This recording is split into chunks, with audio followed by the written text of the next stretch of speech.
How you doing, guys? Big Mac Dan School here again today, back once again with another episode of my Warhammer 40,000 Conquest series. Today, I'll be finally taking a look at issue 23.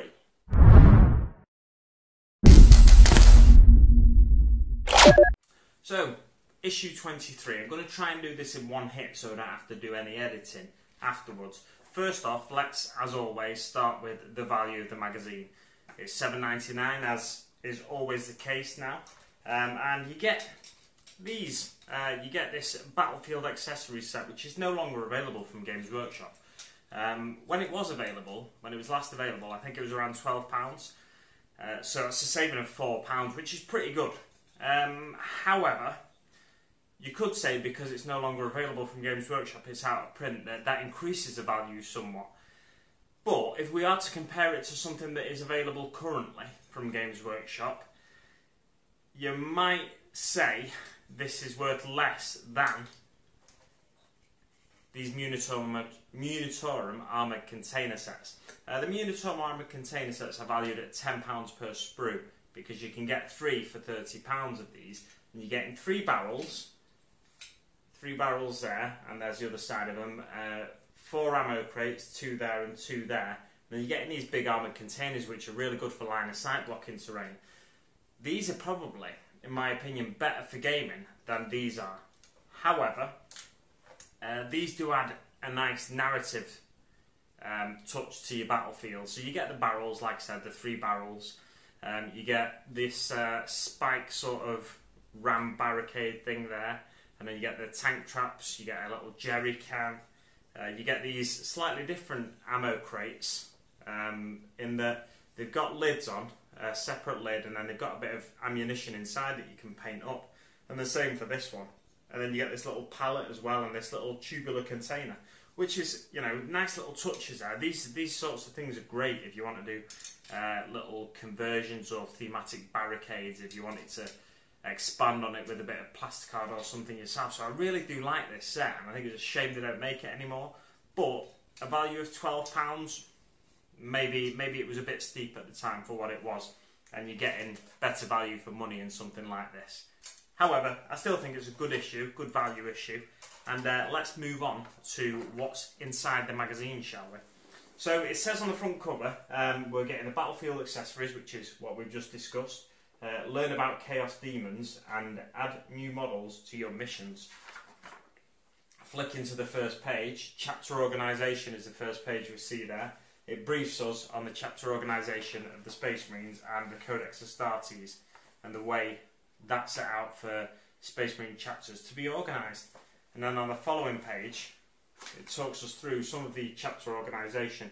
It talks us through the chapter command, Librarius, Apothecarian, Reclusium and Armoury, and then it talks us through the different companies. So each Space Marine chapter is split into 10 companies, the 10th company being the Scout Company, the first company being the Veterans Company. Typically, if you see a model in Terminator armour, it's going to be part of the first company, because the veterans are the ones that get the best armour normally. Not always, it's not always the case, there are variations from chapter to chapter. But typically speaking, they get the best armour because they're the ones that can be trusted with it. And then the second company, third company, fourth company and fifth company are all battle companies. After that, the sixth company is a reserve tactical company. Seventh company, reserve tactical company.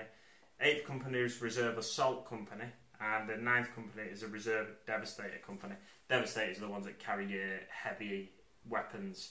There are different ways, different chapters with a bit more variation from the Codex Astartes, like the Space Wolves, deal with that. So the Longfangs, the more experienced, some of the more experienced warriors become part of the Devastator Company because they know the right place to aim these relic weapons, you know, these more effective weapons, melter guns, missile launchers, and they know exactly what they should be aiming for. Then on the next page it talks a little bit about demons of chaos, and it talks about ways demons can come into being, and each demon that's created takes a part of that chaos god. So if Nurgle wants to create 1,000 Nurglings, it takes a little bit of his power to create those 1,000 Nurglings. But if he then wants to create a Great Unclean One, he can destroy any number of other demons that he's created to then replace it with a Great Unclean One, or something even more powerful than a Great Unclean One, if there was anything out there in the 40k universe more powerful than that in terms of demonhood. But there's not really, other than the actual Chaos Gods themselves. So the greater demons are the most powerful demons you get. They're typically the ones that are the size of an Imperial Knight, something like that. So the Lords of Change, Great Unclean Ones, Bloodthirsters for Khorne, and Keeper of Secrets, I think it'd be for Slaanesh, but I could be wrong about that. We've not seen the greater demons for Slaanesh in the latest Slaanesh release. We've seen in there was a box set. It was Slaaneshi demons against something else. I think it was Khorne demons. Realm of Chaos box set or something it was that was released not too long ago. But yeah, we talk about demons on that page, and then it talks about them not being able. When you defeat a demon in battle, if you kill it with a physical weapon, then vast majority of the time it's not actually dead forever. It's just banished back to the warp, and then it can reappear shortly afterwards once it's regained its power, regained its strength. And then the following page, Hierarchy of the Imperium. So it talks about the organisation of the Imperium and the way it's divided into different areas and different organisations. So we've got the Adeptus Custodes, which is the Emperor's bodyguard. They protect the Emperor mainly from Terra itself, or mainly on Terra itself, but they have been known to go out into the galaxy now when the need is greatest on a particularly tough battlefront.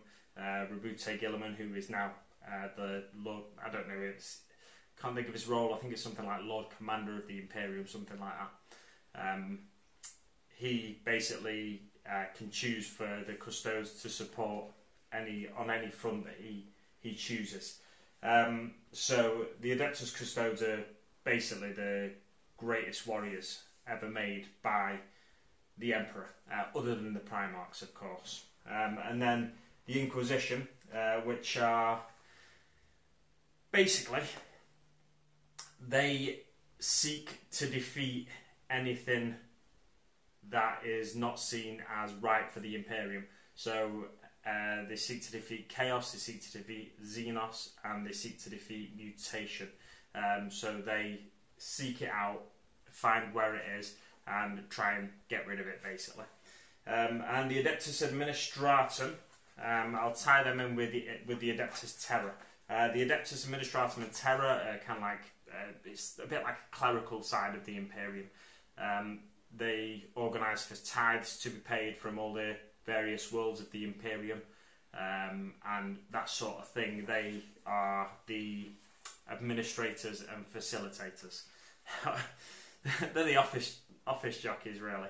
The Adeptus Ministorum, also known as the Ecclesiarchy, is basically the church of the Imperium, and then the Imperial Fleet control the space fleets. So the Imperial Fleet is the Imperial Navy and any ships that are owned by humanity, and they control the spaceways. Other than the Adeptus Astartes do have their own fleets. So the Space Marine, each Space Marine chapter has their own small fleet of ships to ferry their own troops around, but the Imperial Fleet ferries like Imperial Guard around, ferries Imperial Knights around and stuff like that.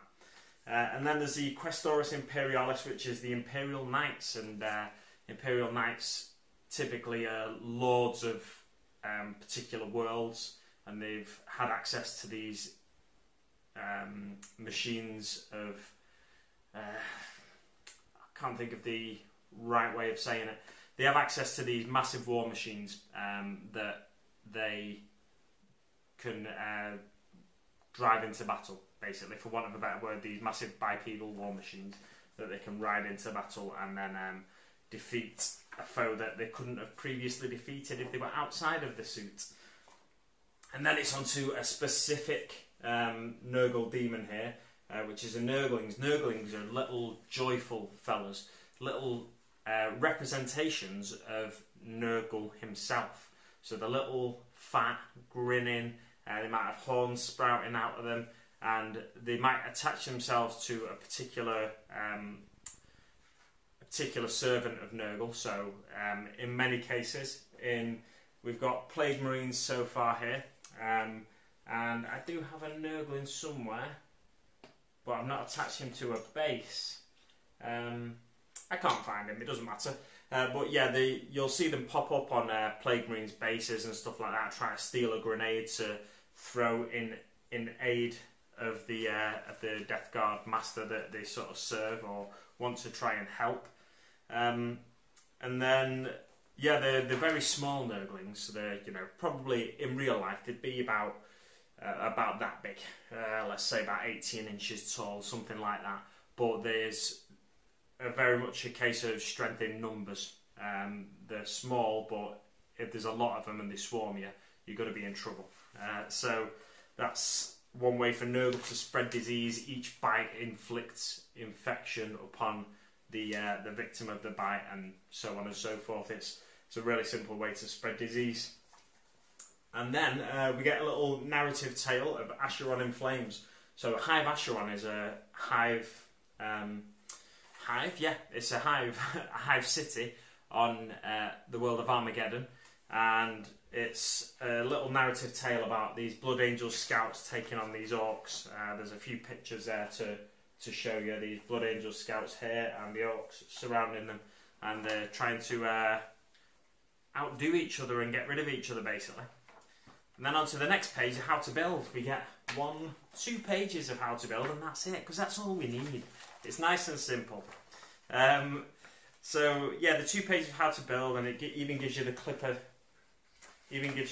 Safety little box here, like it normally does. And I like that. Just 2 pages. It's nothing too complicated in this week's on this week's sprues. As basically everything in this section of this sprue is all one piece when it's finally built. This section's all one piece. This section's all one piece. This section's all one piece. There's not even any numbers on this sprue. That's how easy this week's stuff is to build. So we don't need any more than 2 pages. So I'm thankful that they didn't give us any more than 2 pages. And then the how to paint section, very useful as always. It walks us right through from base paints to wash here. It does interestingly show us a picture of all the base coated bits here. And if you wanted, you could leave it at that. Some people aren't too bothered about getting all the detail on the miniatures, or especially on terrain pieces, because really you want your miniatures to stand out on the battlefield, but not so much the terrain, because the miniatures are what represent you on the battlefield basically, whereas the terrain, it's just their sort of background noise, if you like. Some people really do go to town on the terrain, and it pays off, pays dividends when you're taking pictures and stuff and want to put them share them on the internet, on Facebook groups and stuff. But some people would be more than happy for their terrain to be painted like that. However, they do continue to tell you over the next 2 pages as well how to get up to this standard, which is a really nice standard. You could even do more than this with rust effects and stuff like that, but we don't have the paints yet, as of yet, to achieve any rust effects. So I'm wondering whether they'll give us some Rise of Rust paint or something like that in the future, in a future issue. We'll have to wait and see. So that is 4 pages of how to paint, which is, again, it's not too much, it's not over the top, it's fantastic. And then onto this week's mission. So we've got a unholy ritual, not a holy ritual. It's probably holy to Nurgle, but it's unholy ritual. This week's mission, and the Death Guard are trying to enact this ritual to bring more demons into the fray, basically to bring more allies for themselves into the fray. And the objective is to... There's 5 objectives. There's 5 objectives. You spread them out on the battlefield as it tells you to do here. And then at the end of each turn, if your at the end of your opponent's turn, if you have a model in base contact with an objective, and your opponent doesn't have anyone in base contact with you, you claim that objective. So because it's at the end of your opponent's turn, it sounds pretty simple at first, but all your opponent has to do to prevent you claiming that objective is then charge that miniature. So what I'd say is be as quick as possible in claiming the objectives. Typically what you'll get here in claiming objectives is there might be one placed in the middle by the first person, and then they'll try and place 2 over here, and you might try and place 2 over here. So try and seize the ones near you first, because your opponent's less likely to be able to deny you getting them, and then send your weakest units to them potentially. There's different ways of doing it, but it's just it's a challenge, and you can decide for yourself, spur of the moment kind of thing, what you think the best tactics are to employ. So the army is taking place in this: so 5 Plague Marines, 12 Poxwalkers, a Foul Blight Spawn, and a Biologist Putrefier. And the Space Marines, 5 Intercessors, 1 Inceptor, 5 Reavers, and a Primaris Librarian. So decent forces again. We're getting more miniatures on the battlefield each time. And then there's the sort of reaction mission, enemy territory. So the ritual has or hasn't been enacted, and then there's a massive Death Guard deployment zone here, and the Space Marines enter the field of battle from this board edge. There's an Ultramarine objective marker there, Death Guard objective marker there, and there's a 3rd objective marker. And in this instance, you claim the objectives at the end of the battle. So you have to have more models within 3 inches of each objective marker than your opponent in order to claim it. So it's the more traditional objective capture mission that we've seen in previous issues, rather than the claim it at the end of your opponent's turn in the Stop the Ritual mission. Yeah, so the two nice little narrative battle reports there, following on from each other as they have done week after week from issue 20 onwards, I think. And then in next week's issue, what do we get? We get the first part of this, and then the following week's issue, we get the next part of it. So, over these next 2 issues, we're getting the Redemptor Dreadnought, easy to build Redemptor Dreadnought, which is a £25 kit. So it's going to cost you around £15.98, isn't it? It's going to be. So that's a pretty good saving of about £10. Yeah, there's not much to say about that. It's interesting though that in this issue 24, you learn about Dreadnoughts, discover Death Guard Hellbrutes, which I don't think, correct me if I'm wrong, but I don't think we're getting a Hellbrute in the course of this magazine. So it's, this the kind of almost giving with one hand, taking with another there for the Death Guard players. They're giving them information about Hellbrutes, but they're not supplying you with a Hellbrute before the run of 80 issues is up anyway. I did have a subscriber mention to me not too long ago that sometimes with this type of magazine, they do extend the run of it if it does particularly well. So it could go beyond 80 issues, potentially. But will it? There's no guarantee, so I wouldn't sit there expecting to get a Hellbrute. If you were desperate for a Hellbrute, I know there was one in the Dark Vengeance box set, which was the predecessor to the Dark Imperium box set. And there was a Hellbrute in that. It was a nice kit, and you could easily make it look quite nurgly. You'll be able to find them on eBay for a reasonable price, I would have thought. There's probably still plenty of people out there with Dark Vengeance, with the Chaos side of it unbuilt and stuff. So I don't think you'll struggle too hard to find the Hellbrute that you can add to your Death Guard force if you wanted to. So that's it. That's what's coming in the next couple of issues. Hopefully, this week's issue 24, I will get on time, and I'll be able to get the review up for you on time. This is 4-5 days late now. Normally the review's up on Thursday morning, so Thursday, Friday, Saturday, Sunday, Monday, Tuesday. So 6 days late now, this review. I did have the magazine on Friday, but I was just too busy over the weekend to get a review done, unfortunately. So this is Monday night now that I'm doing this, and this is the first time I've been able to do it for you. So, like I said, we'll leave it there. Good value issue because it's got good quality content in the pages, which is what I like. Thanks very much for watching, and I'll see you on the battlefield.